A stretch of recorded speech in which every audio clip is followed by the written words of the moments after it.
Hey guys, welcome to the final round of extemporaneous speaking at the spring break special from Equality and Forensics. I'm super excited to hear lots of wacky hypotheticals, and our first speaker is already here, along with our cross-examiner, so let's get right into this.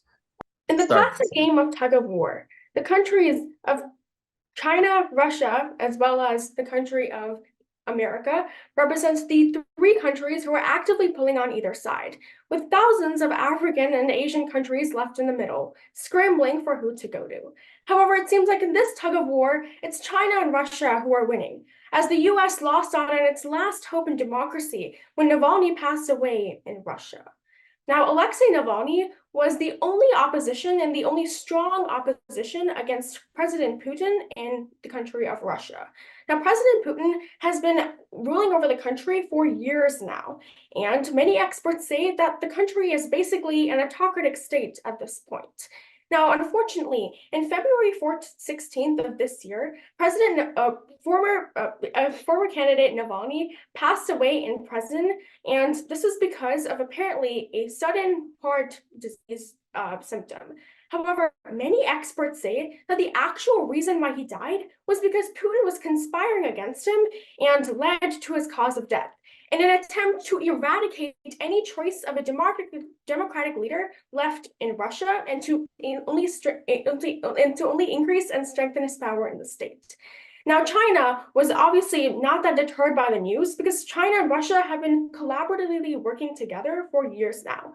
However, much of the Western world and the United States itself was shook and distressed by the news, as the only hope of democracy within Russia had passed away.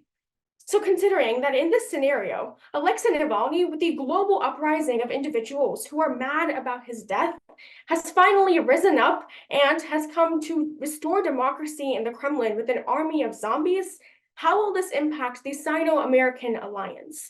The answer is because it's going to benefit America's power greatly. And we can see this through three key areas. First, a decrease in Chinese foreign investment. Second, an increase in American presence in the Indo-Pacific region. And third and finally, enhancing America's economic capabilities. But the first way Navalny's restoring of democracy is going to help America in the Sino-American rivalry is because it's going to decrease Chinese foreign investment. As the BBC tells us in November 12th of 2023, when President Putin was asked what he thought of the BRI initiative, the BRI being a global infrastructure that China has set up in order to help countries with their infrastructure in return for an amount of loan, Putin said that he was positively proud of President Jinping and said that they should keep the effort going in helping other countries. However, the Western world has criticized the BRI because they see it as a way of debt trapping thousands of developing countries who are aiming to get their own infrastructure and pave their own way into the world. The problem is when you realize that according to Reuters, in August 12th of 2023, many African countries who fell under the BRI initiative fell under it because they feel that China is one of the world's most powerful countries and has a lot of influence. In addition, it's also allied with Russia, which makes it incredibly strong.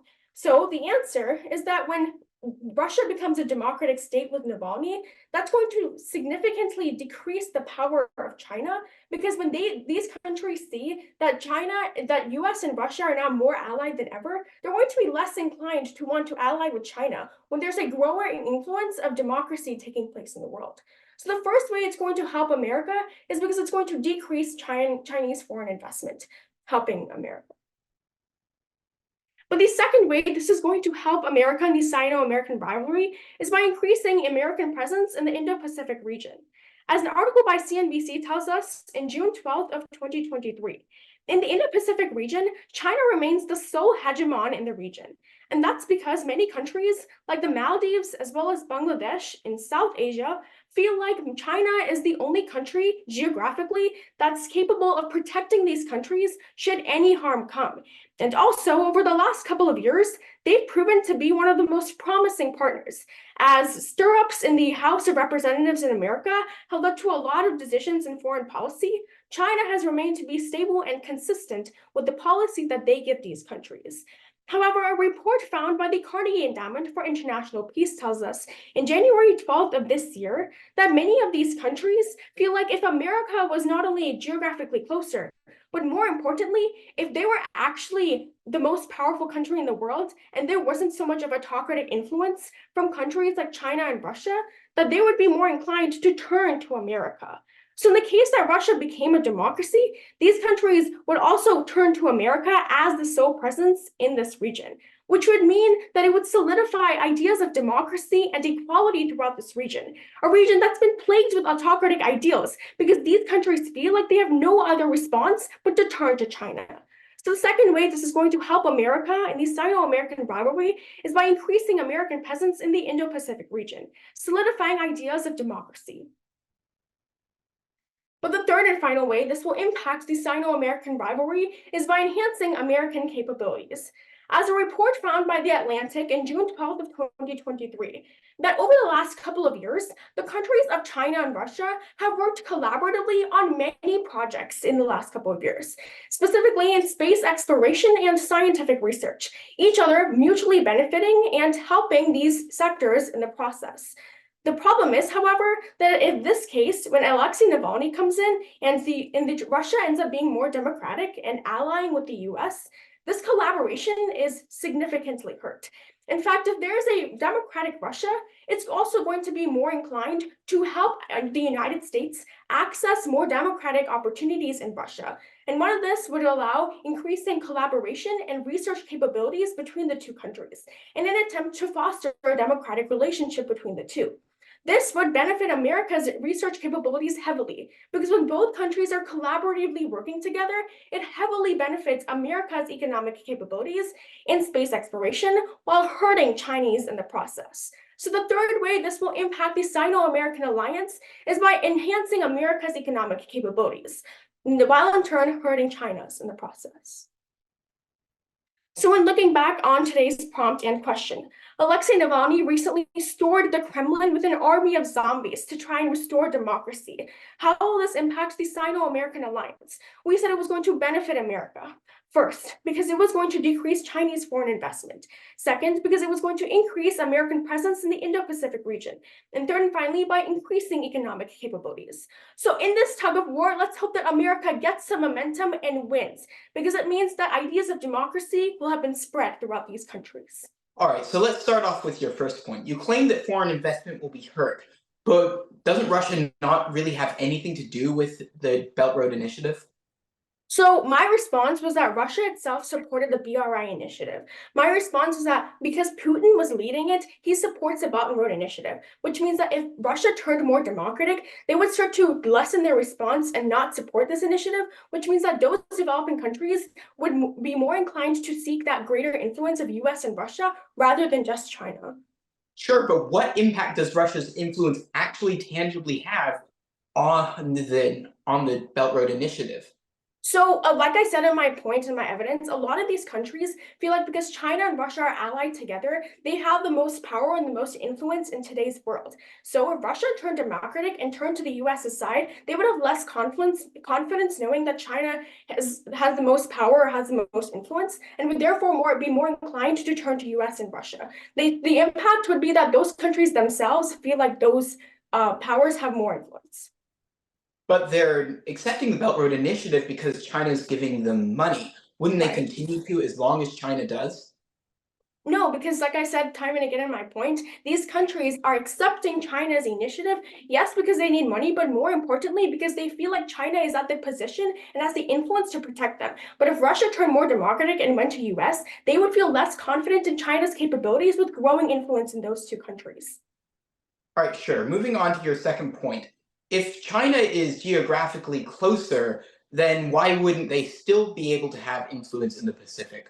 Right, so this also links back to my first point, because when Russia becomes more democratic and allies to the US and they become closer, this means that this is going to have greater American presence in the Indo-Pacific region, because it means that Chinese presence is going to be less because they don't have as much influence or exert nearly as much influence as Russia and the US. And also because Russia is geographically closer to those countries, it would mean that US would also tangibly want to be more closer to those countries because Russia's in the same area as well. Well, Russia's not geographically geographically closer to those countries, not to mention that Russia has spent all its military capabilities in Ukraine. So, what's to say that it's contributed anything tangibly to this military support?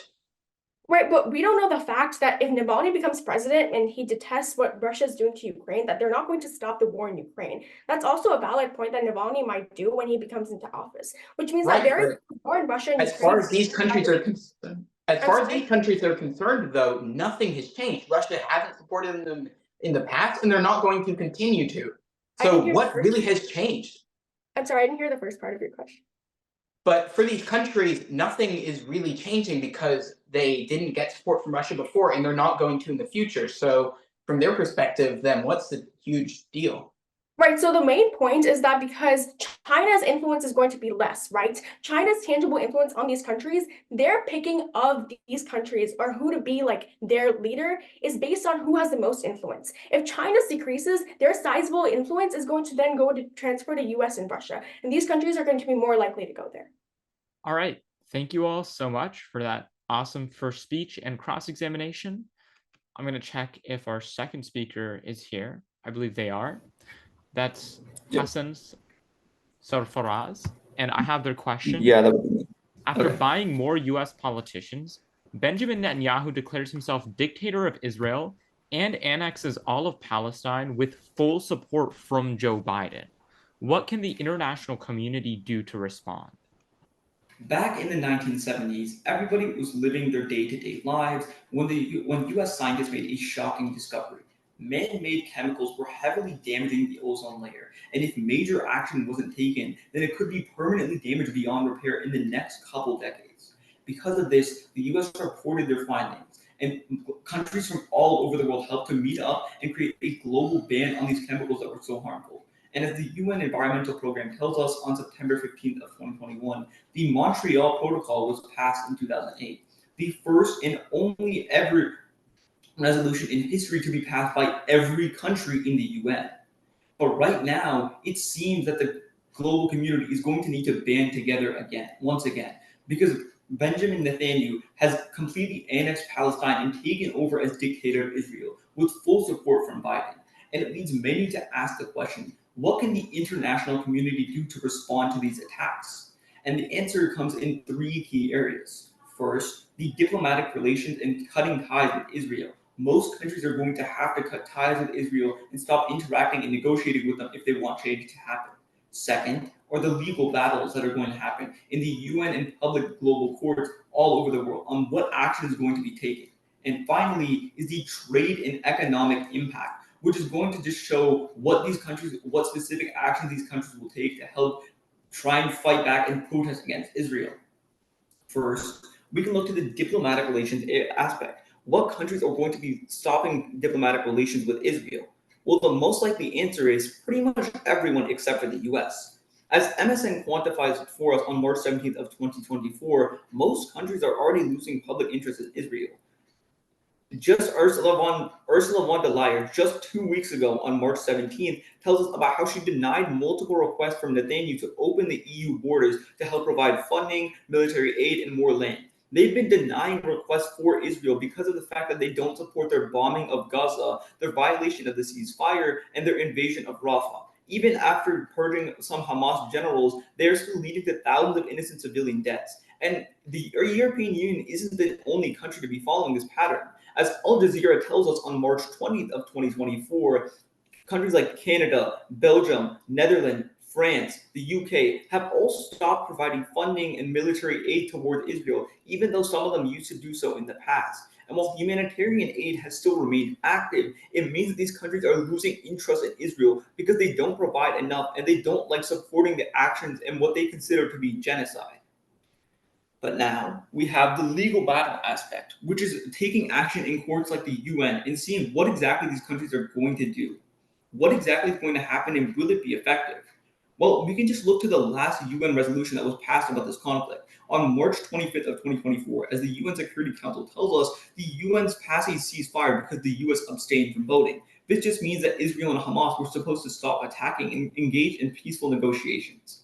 However, this clearly did not happen, as Israel has continued to keep bombing Gaza and trying to hunt down Hamas generals, and Hamas has been trying to fight back. So it's clear that Israel doesn't really care about what the UN says. But what is the reason for this? Well, the answer comes in from an interview on AP News on February 26th of 2024, where they elaborate that Benjamin Netanyahu believes that Israel should be completely exempt from international law because he believes that his country has suffered through so much in trying to become a country, and the general stigma that they face, they believe that they don't have to follow the same rules that everyone else does. So it's clear that public opinion has already deteriorated of Israel, and that Israel doesn't really care what most countries are going to rule in this UN resolution.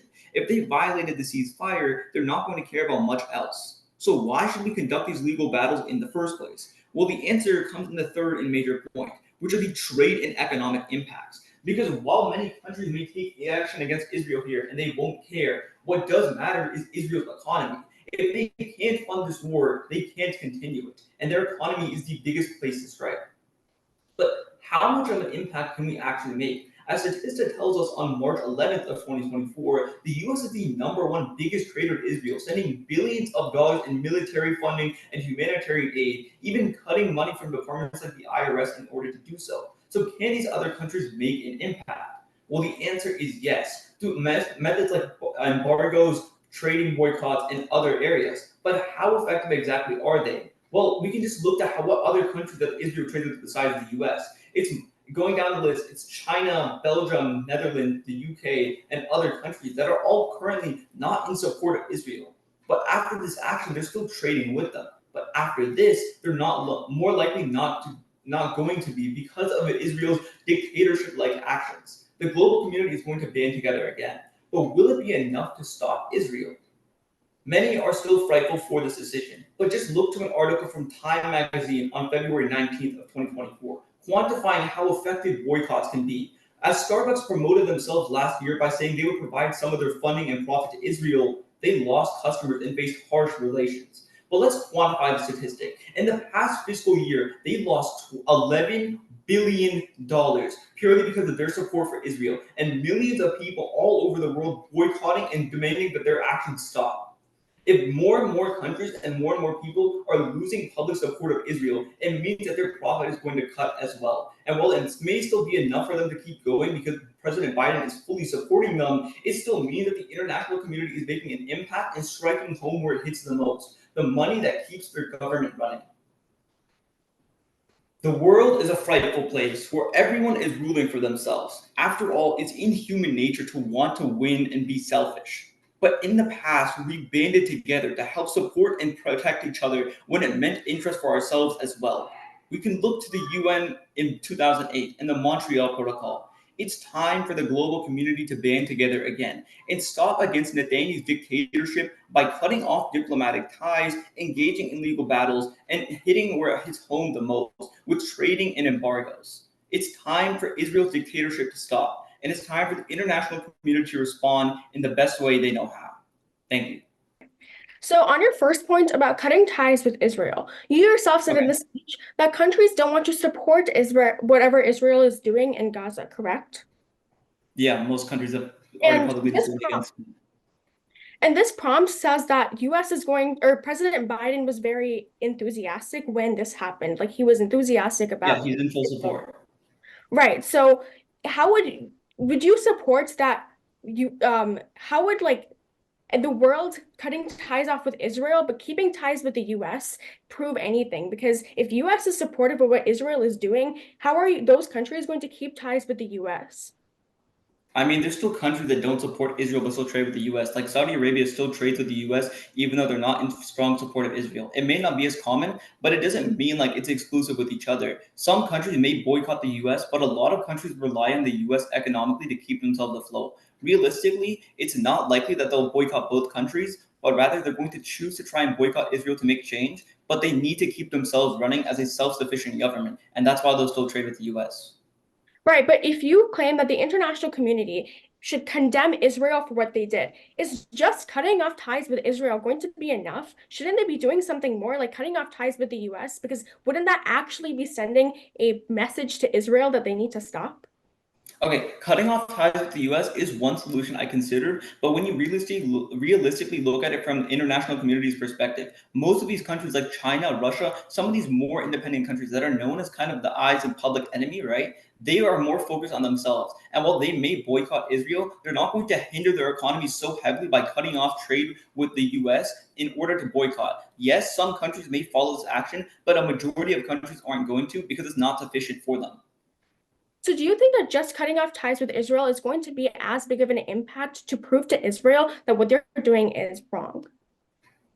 Yes, because a lot of countries actually heavily trade with Israel. And while it's not that many right now and the US is still standing, the realistic ideal is that if they cut off ties with the US, it means that their economy hurts more than they can make up. It's very challenging to boycott two major trade countries at once. And while some countries may choose to boycott the US, it's not realistic, which is why I only listed boycotting Israel as making enough of an impact. Okay, so on your second and third point, which is kind of like connected to one another, you talk about how the reason why these countries would take legal battles is because of the trade and economic impact, correct? Yes. But do you think that Netanyahu would have not considered these trade and economic impacts before, like you said, he kind of just does whatever he wants without any regard for other countries? I mean, yes, he considered those impacts, but I also believe that Nathaniel may have just thought that no one was going to be too scared of him after his actions of Palestine, and that many countries are just simply going to continue trading with him to keep themselves sufficient. And while the U.S. is still their biggest trader, they're going to keep themselves alive, but it's still cutting off and slowly draining their funds. And if the U.S. is still slowly losing money by funding this battle, even if Biden tends to support it, it's just going to mean less and less money for Israel and less time that this war continues. All right. Thank you all so much. Our third speaker should be coming in now. That's Anish Mehta. Speaker 3, Donald Trump buys the Infinity Gauntlet on eBay and uses it to turn every bridge in America to dust. How do you, as President Biden, protect America's supply chain? In 2019 on X, then known as Twitter, Donald Trump was heavily compared to Thanos, one of our favorite Marvel characters. And why? Because of one, his grumpy attitude, how he wanted to eradicate the American people, and also due to his sagging chin. And in fact, he embodied this because in his 2019, one of his 2020 presidential campaigns, he actually showed himself with the Infinity Gauntlet and said that with one snap, he would take away all of America's problems. And as reported to me by Waleed around 30 minutes ago, now he plans to do something even more dangerous with these Infinity Gauntlet. And that is by targeting our supply chain through bridges. But why are bridges so important to our supply chain? And to that, we have to look to our most recent example of the Baltimore Bridge collapse. And as PBS News points out in an article published 2 days ago, they say that in one fell swoop, there have been over 22,000 jobs lost immediately. And as NPR continues in an article published just 4 days ago, they say that the Baltimore port and the bridge is one of the 9th largest trading areas in the entirety of the United States. And due to the collapse, it has led to irreparable damage when it comes to trading with Panama and the rest of South America. And so that truly puts perspective when we look at the fact that just 2 days ago, Donald Trump bought an Infinity Gauntlet from eBay and in one swoop destroyed all of the bridges for America, leaving only our president the opportunity to save us all. And that brings us to today's question. How can Biden save America's supply chain? And the answer is he has to find replacements to fulfill the roles that bridges currently have in 3 distinct areas. Firstly, by investing more money into AI. Second, by utilizing drone technology. And 3, by reassuring and providing benefits for suppliers. But first, although we may look at AI as a threat to our jobs, it could very well be the thing to save it. And that brings me to my first point on how Biden can save the American supply chain. And that is by just investing more money into AI. But where is AI coming into all of this? Well, we look to one of the biggest problems in the Baltimore Bridge crisis. And that's highlighted by the New York Times in an article published just 3 days ago. And that due to the damage caused by the bridge collapse, many suppliers are wondering ways to work around it. And that is having a lot of troublesome activity. And when we look at the fact that there are 600,000 bridges in the entirety of the United States, that one problem is amplified. And it may even just be something impossible for a human to do. But that brings the alternative of technology and AI. And while this may be a complex situation, AI has already shown the ability to be able to conduct these types of tasks. And that's shown with an Indian AI technology company and their software they produced it in late December of last year. And as pointed by the Economic Times on an article published on December 19th of 2023, that Indian AI technology company devised a software that could effectively analyze traffic and find alternate routes, similar to how Google Maps does. But even more so, they figured out ways to recommend to the government ways that they could build new roads and ultimately solve the issue of traffic. And although this is about traffic, if we look at the underlying principle, it's effectively adapting to the situation, finding new routes, and that is something critical that we would need to do if bridges were to collapse. And ultimately, it's something that the Biden administration would need to focus on to fix America's supply chain. But second, although we may be wondering how that little drone in our neighbor's backyard could save the American supply chain, it very well can. But we just have to put more attention on it. And that brings me to my second point on how Biden can save the American supply chain, and that is by focusing more on drone technology. But why do we need drone technology in the first place? Well, as the Federal Highway Administration points out in an article published on November 14th of just last year, they say that 22% of all of our supply being distributed happens on land, meaning that it requires bridges to actually work. And since Trump did that vicious act of destroying all of our bridges, it's safe to say that we cannot rely on that land transport anymore. So the Biden administration has to find some sort of alternative. And if it's not land, then we can turn to the skies. And that especially is true with drones. And so as Tara Wheeler, an MIT professor, points out in a 2023 study, she says that although we've seen companies like Amazon attempt to distribute with drones, the reason that didn't pan out was due to low investment. And instead, if the Biden administration attempts to invest more into these drones, making them have more weight capacity, able to last longer under their battery and more, it can be an alternative use. Furthermore, when we see that trucks in America have a big impact on our carbon footprint, by using drones and their electric backing, it'll lower the carbon emissions by 21% in the US, meaning that it's a win-win for both of the situations that America is facing. But third, this is not only an economic issue, but a social one as well. And that brings me to my third and final point on why Biden can save the American supply chain. And that's by fixing his relationship with suppliers. But why is the relationship so bad? Well, as the Wall Street Journal points out in an article published just 2 days ago, as we look at it with the Baltimore Bridge crisis, since the bridge fell, the cost and the difficulty to actually do distribution has increased, meaning the cost to do it has also increased by around 21%, meaning many suppliers are switching over to a local level of distribution, which then in turn means that distribution will not be applicable to the entirety of the United States. And this means that Biden has to intervene and incentivize these distributors to actually conduct our supply chain. And this solution has already been done before, back in 2007. Because as Forbes points out in an article published on June 23rd of last year, they say that during 2007 and 2008, during the financial crisis, the Obama administration passed a series of laws that would essentially lower the taxes on distributors in a way to incentivize them to actually continue on with their distribution, as back then, distribution costs were high. So if the bridges do unfortunately collapse, Biden will have to pass legislation like this to actually incentivize and to make sure our supply chain doesn't fall flat on its face. And so considering that the future of our country's economy depends on this, we return to today's hypothetical that if Trump does in fact take the infinity gauntlet and destroy all of our bridges, how does Biden save our economy? And the answer is he has to find replacements for the role that the bridges currently fulfill in our society in 3 key processes. First, investing more in AI. Second, focusing on drone technology. And third, by improving his relationship with suppliers through tax benefits. So although it may seem that we are currently looking at one of Trump's most vicious acts, it's safe to say that Biden has our best interest in mind, and he will take us to the finish line.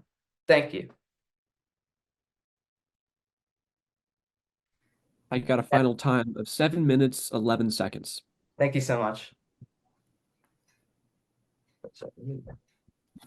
All right, is everyone ready for cross judges? Can I just get a sip of water real quickly? Sorry.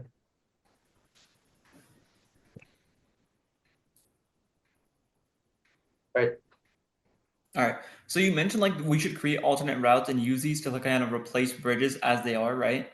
Yes. But what about like things like spoiled goods that can't sit in the weather for too long and are kind of affected by like fast delivery times are necessary to deliver and ensure the safety of the product? How can we like accommodate for those? That's a great question. So a part of that point was talking about investment. And as we already see with land goods, before the 1980s, those sorts of things were problems as well. But through investment, they created things like insulators and other technologies that could preserve goods. So why can't the same happen for air goods? It's just a process of investment and increased focus. Okay, I understand that process of investment and like more process into it, but that investment takes a lot of time and it usually takes multiple years to kind of like build it off the ground, which is, as you stated in your speech, one of the reasons why Amazon kind of left drones. It's because they had to build it from scratch and it took multiple years and lots of investment. So is there going to be countries that are willing to like actually invest in this? Because what if they believe that they don't make a profit?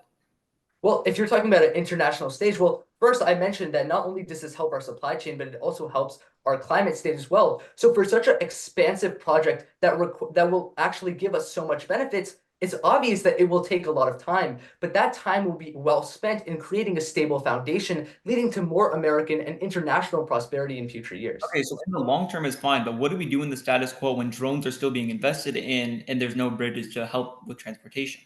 Well, then we can continue with what we're currently doing now, using shipping transports and just normal planes instead of drones. I picked drones because we can't use planes for everything, but maybe we'll have to, unfortunately. But drones are an excellent solution that we will be able to conduct in the next 1 or 2 years.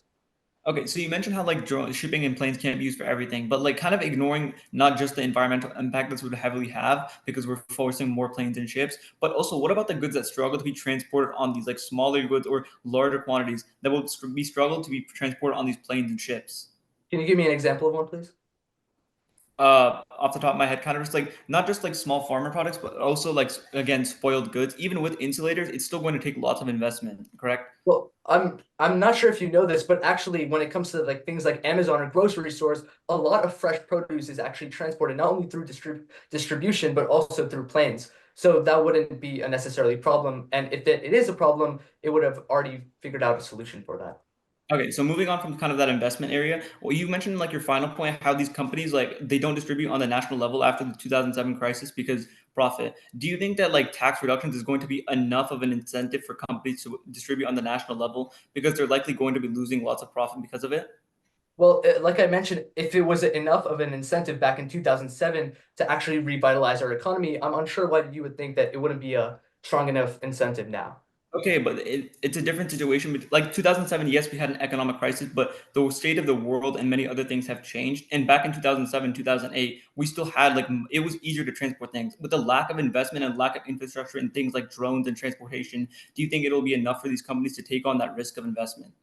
Actually, I'm not sure I agree with that because with the increase in technological advancement in the past 16 years, we have seen that distribution has now been cheaper than ever. So in fact, this may be just even more, they would be more incentivized than back in 2007. So Yep. our fourth speaker, Sarayu, will be answering the hypothetical. Joe Biden forgets that he's president and gets tricked into committing $50 billion to aid Equatorial Guinea. After he takes his pills and comes back to his senses, how should Joe Biden allocate this funding to best benefit American interests? Imagine that you are a member of the Canadian Parliament and you're sitting there waiting for President Biden to give his thank you speech. However, instead of thanking Canada, he ends up thanking China. Everybody in the world knows that our current president is a little bit forgetful. However, it's dangerous when he forgets about the crises that have gripped his country. As Time.com explains, one of the worst crises America is facing right now is the opioid addiction crisis, with more than 64,000 people dying each year.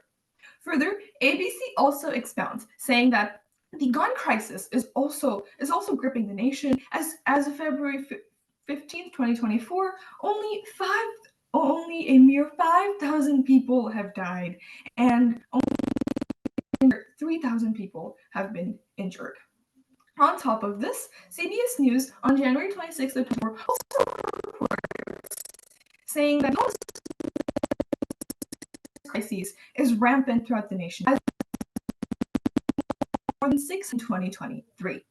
Now, as the elections are drawing closer and closer, it is important for Joe Biden to address these crises so that he can help the people and also help his re-election bid. Thus, considering this, we must ask ourselves today's question. After wrongly giving $50 billion of aid to Equatorial Guinea, Joe Biden takes his pills and comes back to his senses. How should he allocate this $50 billion of funding to benefit American interests? And he can do this by addressing three key crises, with the first being the opioid addiction crisis, the second being the gun control crisis, and the third being the homelessness crisis. Let's move on to my first point, which is the opioid crisis. According to CFR, in 2023, per week, 1,500 people have died because of opioid overdose. Time.com also states that life expectancy in America has reduced by 2 years because of this crisis. Astho.org also provides us with other scary news, talking about xylitol, which is that's been used as horse tranquilizers. However, recently there have been traces of xylitol found in illicitly made fentanyl. So if President Biden is able to use some of that $15 billion for better control of xylitol and other fentanyl and other opioids that come into the United States, and also have better treatment facilities for those who are already addicted, it would mean there's less drugs within the nation and there's less addicted people in the nation. This also increases the safety of the people, and it's also going to help those who are currently suffering addiction. As for my second point, is the gun control crises. U.S. News, in collaboration with AP News and Northeastern University, has made a database which states that there have been 12 mass killings this year, and 56 people have died in those mass killings. Further, ABC News also states that in 2023, 43,000 people have died because of gun deaths. If President Joe Biden is able to use some of that $50 billion to have better gun violence control legislation and enforce gun control in it more than what it is now, it could mean there's less killing of innocent civilians. This increases the safety of the average normal American citizen and also results in less gun-based deaths, making the nation overall a safer place. As for my third and final point, let's look at the homelessness crisis. According to the National Alliance to Fight Homelessness, in 2022, more than 400,000 people were rendered homeless. According to a CBS article in Jan 26th of 2024, in 2023, this number has increased to more than 600,000 individuals, which is a 12% increase from 2022 and a whopping 48% increase from 2015. Further, the same CBS article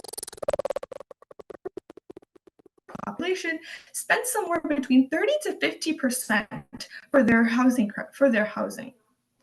The Coalition for Homelessness also reports that some of the best solutions to combat homelessness are to have better federal housing assistance programs and to have something called the Permanent Housing Assistance Program, which provides housing assistance to the mentally ill, the aged, and the veterans. If Joe Biden is able to use some of this funding and he's able to enact these reforms that the Coalition for Housing has said, it would take away the people from the streets and put them in homes, and it would especially be better for the mentally ill and for the old who simply cannot live on the streets and would further get exploited by the ill wishers. Ultimately, this would lead to less homelessness within the nation. Let's take a step back and look at today's question. If President Biden accidentally gives $50 billion of aid to Equatorial Guinea, and however, the next day he takes his pills back and he comes back to his senses, how should he better allocate this funding to help benefit American interests? The answer lies within three key points, with the first being the opioid crisis, the second being the gun control crisis, and finally being the homelessness crisis. While $50 billion does seem like a mere number to tackle these big crises that have gripped our entire nation, there is something called a 3-minute rule in the world of studying, where if you study something for simply 3 minutes, you get into the flow of it and you complete the work. If we apply the same logic to what the Biden administration is doing, and we use just some of this $50 billion to help alleviate these crises, then hopefully the American government is going to fall into the flow of things, and they're going to put in more money, energy, and resources to just fully alleviate these crises. And all we need is just a little boost start. Is just a little start, which this $50 billion can give us. Hopefully, this $50 billion can help the American people and also help President Biden's re-election bid. Okay, first of all, sorry, I wanted to say great speech. I just have a question about your speech. So for your first point, you say that the Biden administration can use the money to create programs for opioid users to help them. Can you elaborate more on how he's actually going to do that? One of the best ways I think they could do that is firstly do research, because without knowledge, where are they going to help those people who are already addicted? So first, do some research, whether the research that's already been done. Second, so researchers and maybe these mental health specialists who are going to help those people who are already addicted. And I think the third step will be to scout into where people just come in there and they ask for help about their addictions. Sorry, could you repeat the third one? I think you cut out a bit there. For the third point that you mentioned. Okay, yeah, the third one is third one was to like open centers where there's like a large number of people who are addicted to opioids, and you can just people or the people who are addicted, they can ask help, and the government will be able to help with that. All right. I think one of the most critical issues with the entire opioid crisis is how it's getting into the United States. And so, yes, although there have been attempts to actually create domestic reforms about that, many of them have been unsuccessful, and a majority to local government legislation denying it due to perhaps a stigma around it. So how would money actually help the root issue, which is opioids coming into the United States? I think I mentioned this in one of my subpoints, and that was to kind of have better control and to have like better searching centers or something like that for the entry of opioids like xylazine, fentanyl, chemicals that are used to make fentanyl. Is to like just borders with perhaps more sniffer dogs, or have more technology and equipment how this opioid is transported into the country and catch it before it makes into the frontier. And obviously money is needed to invest in such technology and to have the people that are actually going to do that work. Yes, but to that end, that's a case-by-case basis. Like you would literally investigate someone to see if they had these material. But I'm more concerned about like the supply chain routes of these substances getting into the United States. And it seems that money would not be the only way to actually achieve the solution, and there has to be deeper reforms. But do you have any thoughts about how the money could actually be used to do specific supply chain reforms? I think a lot of it comes in with like if the United States itself is getting more stricter about it. Perhaps if we ourselves are stricter place, by investing into technology and stuff, the right to tell other countries to be strict about like this global like chain and global points of how these chemicals are coming in. All right, I think that's all the time we have for now. Great speech. Thank you so much, judges, and thank you, Sarai. Our fifth speaker will be Anthony Babu. He'll be answering the hypothetical. Vladimir Putin impresses Professor Snape and is given a geopolitical love potion to bring one world leader over to his side of the Russo-Ukrainian war. Which leader should Putin choose? February 20th of 2024 was yet another insane day for the world. mostly because it was a normal day for Russian President Vladimir Putin. This time, he said that Russia should be trying to put nuclear weapons in space to survey the planet at all times. Even more concerningly, I imagine that they're probably going to have the same password as the movie that they're based off of. Spaceballs. 1, 2, 3, 4, 5. But concerningly, that's not the only thing that Vladimir Putin has to worry about, and he's not giddy about everything. Just yesterday, the Associated Press confirmed that Vladimir Putin is facing continued allegiance of America in support against Ukraine, with congressional leaders in America nearing a deal to deliver military aid to Ukraine once again.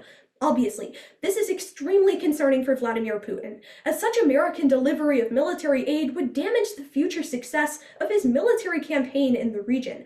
Thus, considering not only that American support is key to deterring Russian revisionism, but also that this Russian revisionism is a threat to the entirety of Europe's sovereignty, it could be imperative that we pose the hypothetical. Vladimir Putin impresses Professor Snape, who delivers him a geopolitical love potion to bring one world leader over to his side in the Russia-Ukrainian war. Which leader should Putin choose? And the answer is obviously American President Joe Biden, because it would allow him not only to capture Ukraine, but to exercise Russian revisionism over the world at large. More specifically, first, it would allow him to fully capture Ukraine militarily. Second, it would lead to the crumbling of the NATO alliance as we know it. And finally, it would allow Russia to expand the BRICS alliance without resistance, thus exercising hegemony over the world and destroying American ambitions in the great power competition. But first, Vladimir Putin's first and foremost concern is in Ukraine. And that's why the first reason he should use the love serum on American President Joe Biden is to capture Ukraine fully, militarily, without the use of negotiations. Right now, America is a key supporter of Ukraine. As the Council on Foreign Relations quantifies on February 23rd of 2024, that they've sent tens of billions of dollars to Ukraine, to the point that the Ukrainian military campaign against Russian aggressors depends upon military aid continually being delivered from America. However, importantly, if Joe Biden was on the side of Vladimir Putin in invading Ukraine justifiably, then he would never be willing to approve military shipments to Ukraine, because he would be on Vladimir Putin's side. If anything, those weapon shipments would probably be going to Russia. And that's imperative because we already have seen what a lack of American shipments of aid does to the Russian war effort. It supercharges it. Just 16 hours ago, The Guardian reports that without American shipments of military aid, Vladimir Putin has been able to capture tons of Ukrainian territory and is on the pace to take the entire country without resistance of Americans. As long as that continues, Vladimir Putin will be able to capture his greatest adversary in Ukraine and be able to exercise Russian revisionism over the territory. But ultimately, Vladimir Putin has a greater adversary than Ukraine. It's not the United States, it's NATO. And that's why the second reason Vladimir Putin should use the love serum on Joe Biden is because it would lead to the crumbling of the NATO alliance as we know it. NATO itself explains on June 29th of 2022 that it is Russia's greatest adversary. NATO itself defines Russian expansionism as the greatest threat to the Allies, and Russia reciprocates those feelings. The two are sworn enemies, and they have a desire to destroy each other's ambitions. However, importantly, the survival of the North Atlantic Treaty Organization depends upon the survival of the United States, as BBC reports on February 15th of 2024 that the United States' GDP is equal to the rest of every single ally in the alliance combined. Thus, if the US departure was to depart from the alliance would likely not survive very long or have enough influence to truly combat Russian ideals. Importantly, NATO is becoming an anti-Russo-Ukrainian alliance, as March 21st, 2024 brings NATO reporting to us that 99% of aid to Ukraine comes from NATO countries and is delivered through NATO. Thus, from the American policy perspective, if Joe Biden was indoctrinated into Vladimir Putin's ideals and joined him on the side of justifying the Russian invasion, then it would not make sense for the United States to maintain a membership in an alliance which would be contradictory to American foreign policy, which would be either to stay out of the war effort or to support Russia in its invasion of the war. Thus, an American departure from the alliance would be likely, which would bring not only the destruction of NATO, but an exercise of control of Russia over the entirety of Eastern Europe, and a return to Vladimir Putin's ideal of pre-dissolution Soviet Union-level territory.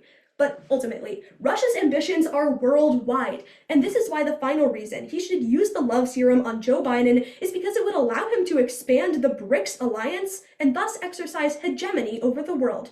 Right now, Vladimir Putin has some interesting ways of expanding his control, as on August 29th of last year, the Foreign Policy magazine contends that Vladimir Putin has used the BRICS alliance, originally consisting of just Brazil, Russia, India, China, and South Africa, to try and expand his control over developing nations, thus developing them a dependency on Russian oil and getting a constant stream of countries willing to buy Russian exports and thus independently financially support Russian military operations in other countries.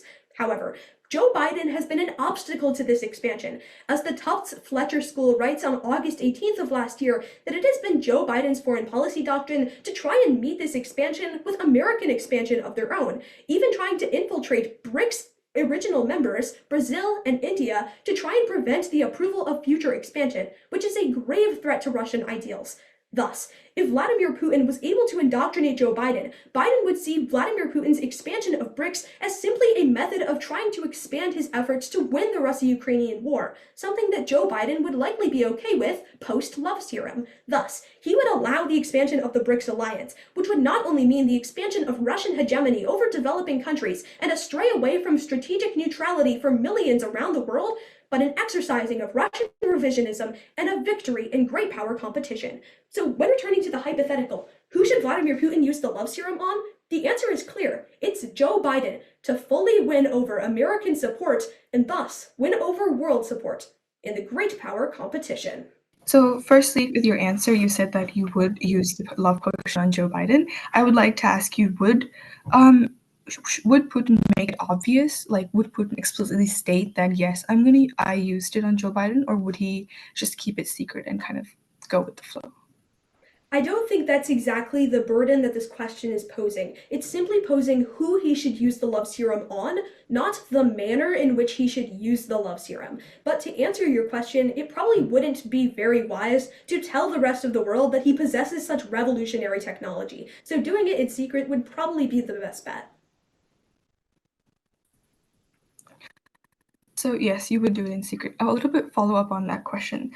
It does happen in secret. However, Joe Biden's behavior would be obvious because the United States and Russia are very opposing in their ideology. So a sudden turn in alliance would be really obvious. Let's just say this does happen, and there's an investigation underway on what even happened to Joe Biden, and the accusations fall upon Russia. So if that accusation, how would Russia respond to such, or how would Putin respond to such terrible moves? That's a fantastic question. In the eyes of Putin, it would probably be wise to simply say that Joe Biden has finally came around to what the rest of the world should come around to, which is that Russia was justified in invading Ukraine. Perhaps he could say that Joe Biden believed Russian propaganda, which is that Ukraine possesses like Nazi ideals and is thus needing of invasion to try and rectify those concerns. If he did this, not only would he justify the use of the love serum while still maintaining its secrecy, but he would also prompt the rest of the world to ponder whether it would also be justified for them to join in Russian ideals, ultimately promoting the idea that Russia is correct on everything that it tries to spread to the rest of the world and assisting it in trying to win over the great power competition.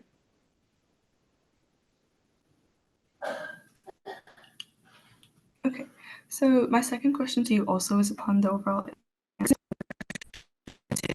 Harry Potter. Usually ones that run out after a few years. So let's just do round goes back to normal. So how would Putin leverage the few years where Joe Biden was under his control to ensure that the damage done is irreversible? Sure. So I don't think it's within the scope of our question or the scope of me answering the question to try and determine exactly how long the love serum lasts for. Because it's not specified by the hypothetical, I would argue that this love serum is probably just going to last until Joe Biden dies, both because that's probably maybe fairly soon, and also because that's the best within the scope of the question. But to answer your question, I would say that it's probably wise for him to try and gain an American departure from NATO as soon as possible and try to wrap up the Russian invasion of Ukraine so that he could set up future invasions of Eastern Europe if he wanted to. All right. It looks like Joe's going to be making a reappearance with our sixth speaker, which is Victor, who will be answering the hypothetical. The Biden campaign releases Joe GPT, an AI bot which manipulates social media algorithms to boost content supporting him. How does this affect the 2024 elections? On November 30th of 2022, I was sitting in school and watching the US World Cup match beating Iran. And it was a spectacular match, but what most people actually remember that day for is that was when ChatGPT was first released. And there was a lot of controversy. I mean, teachers being like, oh, we have to ban this because people can use this for their homework. Or others being like, oh, it's not that great. I tell it that 1 + 1 = 3 and it believes me. But in reality, that was almost 2 years ago. And now AI has revolutionized the entire world, coming into social media and spreading across the online internet. And this is especially key because AI's role in social media can completely influence social media.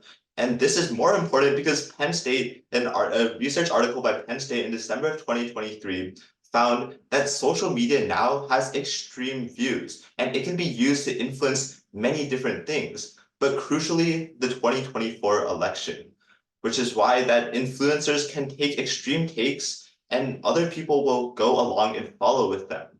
And that's why the Time magazine, and that's why coupled with the fact that the Time magazine in January of 2024 finds that the United States election in November can not just shape the world for Americans, but also the entire international community, we have to look to today's hypothetical.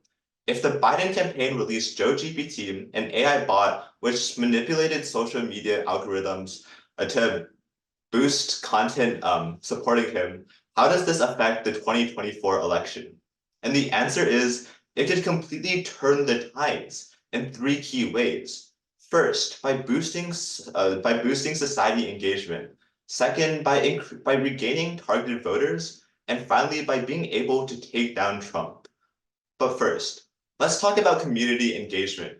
Just like in preschool, children like to follow things that are engaging, right? We like to use games or maybe pictures to teach children. But similarly, just like in the real world, voters also need community engagement, which is a key thing that Joe GPT could do.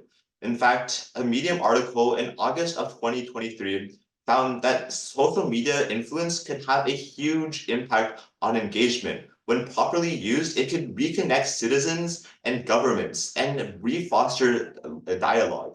Furthermore, CNBC in December of 2023 said that reports that Obama first used social media in 2008 to his advantage to build community engagement.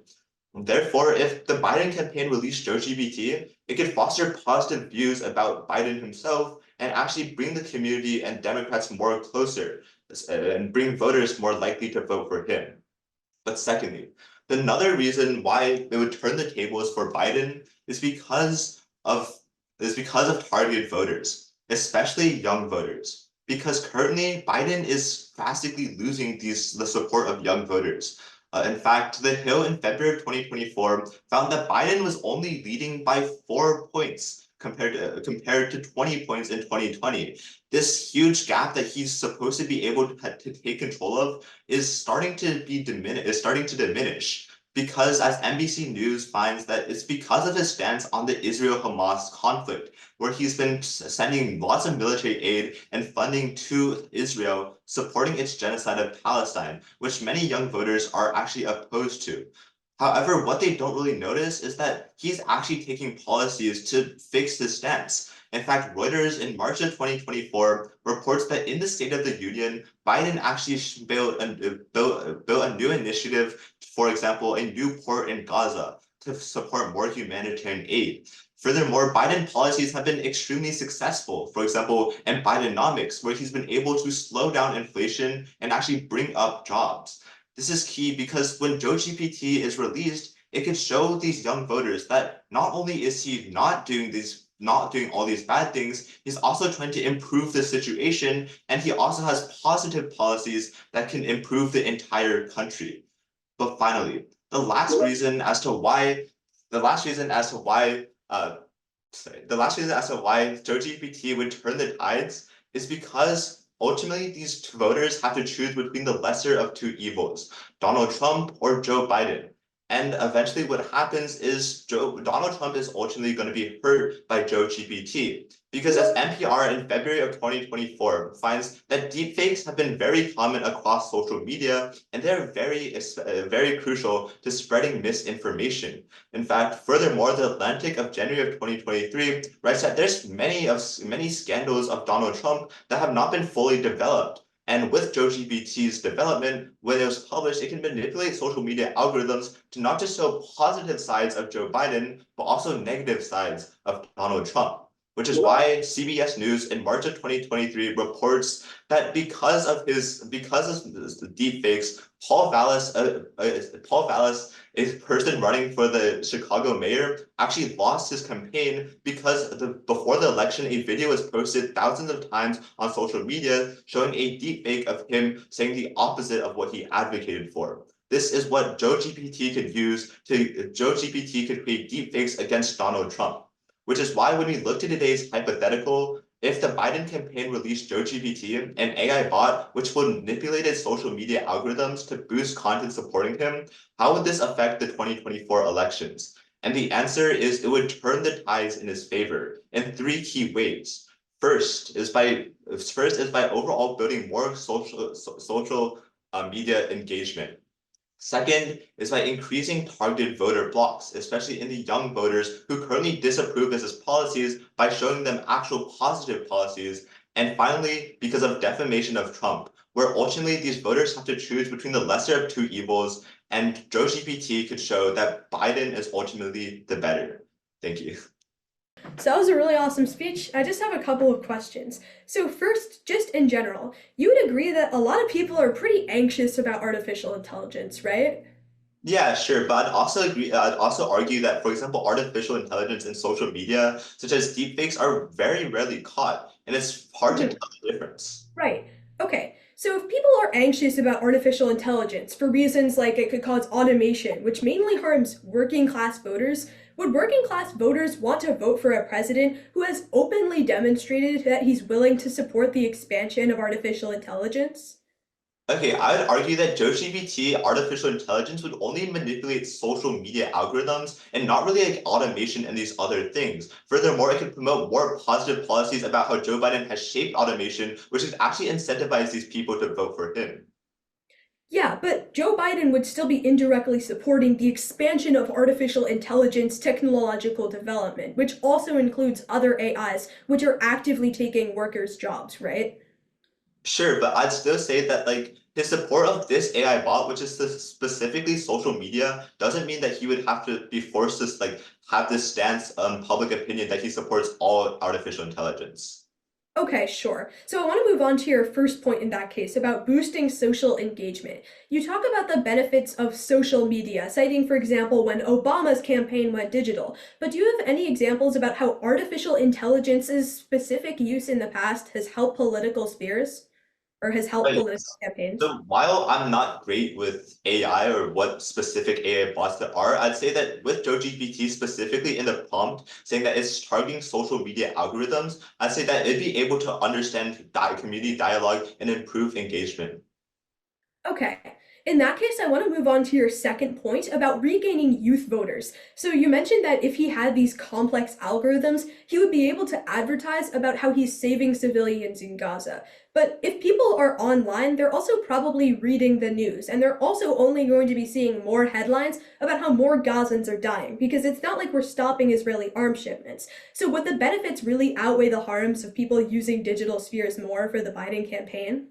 Yeah, I think this is a really great question because first, there aren't really any benefits now. So any benefits that JoeGPT can bring is overall better. But more importantly, JoeGPT will bring benefits because right now Biden is making these policies, for example, building a new port in Gaza. The problem is people aren't seeing them, and that's what JoeGPT can solve.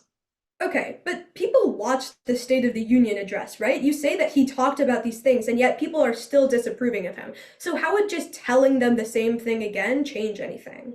Right, because sure, they might be disapproved, but there's still a large majority who doesn't see this. Again, as you say, the headlines are only saying that, oh, there's more civilian deaths in Gaza. However, when JoeGPT happens, they also see the benefits that Joe Biden is doing. Okay, in that case, I think that's our crossfire, but thanks for a really awesome speech. It was really fun. Thank you so much. All right, thank you guys. And I believe that leaves us with our seventh and final speaker, Paul Robinson. He's going to be answering the hypothetical. Javier Milei gets a haircut and subsequently gains support from 100% of Argentina's population and parliament. How should he use his newfound political power to maneuver Argentina out of its economic crisis? It's easy to paint Argentine President Javier Milei as crazy. After all, he cut exchange rates in half with a chainsaw and cloned his dog 5 times. But it's his promises on economics that led David Urbani, a resident of Buenos Aires, to tell The Guardian of November 20th of 2023 that Milei was a good kind of crazy. And it's not hard to see why, as Milei has made huge promises. As The Economist reports on March 19th of 2024, many of Milei's promises were made in order to get him elected, but their solutions, such as dollarizing the economy, likely wouldn't work to solve Argentina's economic crisis. The real solutions are likely to be wildly more unpopular because of the harm they would do in the short term. And considering that hard reform is necessary in order to maneuver Argentina out of economic crisis, but it's politically impossible. It's imperative we consider the hypothetical. Argentine President Javier Milei gets a haircut and subsequently gains control over 100% of Argentina's population and parliament. How should he use his newfound political power to maneuver Argentina out of its economic crisis? And the answer is that he can make previously unpopular reforms that will actually work this time. First, by patching up the deficit. Second, by cementing exchange rates. And finally, through lowering interest rates. Argentina's deficit has been extremely large in recent years, which is why the first way in which Milei can use his newfound power to reduce economic crisis in Argentina is by patching up the deficit that has been let run rampant. According to the Atlantic Council on February 22nd of 2024, the deficit in Argentina has been at such a high level of spending that many countries aren't willing to lend that money to Argentina anymore. It's working right now, but in a few years, it might not. Milei can put Argentina's economy not at risk by reducing this deficit. But as Reuters reports on December 12th of 2023, this plan would be extremely unpopular because it would likely cause some social programs to be cut in the process. But the people who benefit from those social programs would hit a brick wall were each Argentina to economically collapse in the case that other countries wouldn't lend to them. Thus, Milei would need to solve economic crisis right now to ensure that the people never get to that tipping point. Argentina's exchange rate is currently a little bit murky, which is why the second way in which Argentine President Javier Milei can use his economic power to reduce the crisis is by officializing exchange rates. Exchange rates right now are wildly inaccurate.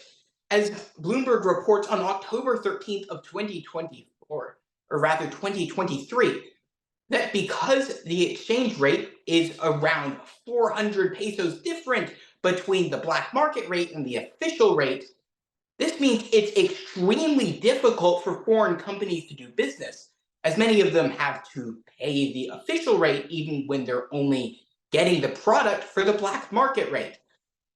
But Malay can solve this by officially recognizing this rate. And as Reuters again reports on February 21st of 2024, this could be unpopular as it would be seen as giving in to inflation, something that Javier Milei has refused to do. But with 100% support coming from his glorious haircut, he will finally be able to do that, making sure that Argentina can do business with other countries in the future without them having to pay triple the rates. Argentine companies currently can't really survive, which is why the final way in which Milei can use his newfound economic power in order to alleviate economic crisis in Argentina is by lowering interest rates. This is a counterintuitive move, as America's Quarterly reports on February 1st of 2024 that lowering interest rates would likely cause inflation to go up, not down.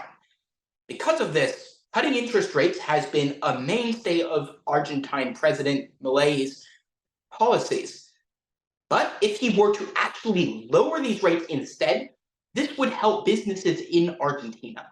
Because as Reuters, which turns out writes about Argentina quite a lot, who knew, reports on March 10th of 2024, if businesses are able to get loans with lower exchange rates, they might be able to easier get into business in Argentina, which would provide jobs for millions of Argentine citizens. While lowering exchange rates would cause inflation to go up in the short term, because Milei would have 100% support, he would be able to actually do that in the long term, benefiting Argentina's economic prospects. Considering the political viability is currently holding back real solutions from Argentina, we ask today's question. Javier Milei gets a haircut and suddenly gains the support of 100% of Argentina's population and parliament. How can he use his newfound political power to alleviate Argentina's economic crisis? And the answer is that he should use his power to make previously unpopular reforms that would actually work this time. First, by reducing this deficit. Second, by cementing exchange rates. And finally, by making sure that companies can get loans. So while he may not be able to do anything right now that is actually of substance, if he actually has the guts to do what needs to be done to solve Argentina's crisis, he can finally be a good kind of crazy. First, I'd just like to say great speech. This was really interesting. I didn't know that much about Argentina, so I just have a few quick questions as always. Let's talk about Javier Milei. You tell us that we should make these unpopular reforms happen now, but does Milei support these reforms too? You tell us that, like in the second point, for example, you say that he doesn't agree with inflation or something about that. So why is he going to change his beliefs now? Well, the question doesn't ask me to prove whether he's going to. The question asks me what he should do. So what I'm saying is that he would have to go back on political promises, which would be unviable politically. But because he has 100% support, he could do that. All right, great. And could you just elaborate a bit on like how he would cut the deficit, for example? Sure. So Argentina's government is currently spending way more than it actually should. And other countries are having to lend it money in order to keep the economy going. But if these countries are starting to not lend Argentina money, it's possible that someday they won't be able to borrow anymore. And this will force a lot of hard cuts that will hurt Argentina far more than doing it in a controlled way now. Thus, Milei should make sure that the deficit is at a sustainable rate so that he doesn't have to do these uncontrolled cuts later. All right. And if he cuts the deficit, you mentioned he'd also cut social programs. So wouldn't that put workers in Argentina at even worse parts? So they'd struggle to contribute to the economy. Well, unfortunately, yes, it would. In the short term, Argentina's economy isn't going to do too well with these reforms. However, if businesses are able to actually do business in Argentina, this ensures that more jobs will be created in the long term, which will help Argentina's citizens. All right, great. And let's talk about the exchange rate. You provide the solution for recognizing the black market rate. Was that correct? Yes. Okay. And how exactly would actually that's fine. Let's talk about the third point about interest rates. So how again so he's decreasing the interest rates, but wouldn't that also make the government have less money and be counterintuitive? No, because the government's providing loans that need to be paid back. They don't actually need to have the money because they're the government. They can lend the money and then get it paid back later. That means that they will be able to lower interest rates if they want because they have sovereignty over the Argentine peso. This means that Argentina's government will be able to lower the exchange rates or rather the interest rates if it wants to, even if that does increase inflation. Thank you all so much for an awesome final round, and I look forward to seeing you all at the award ceremony. Have a good one.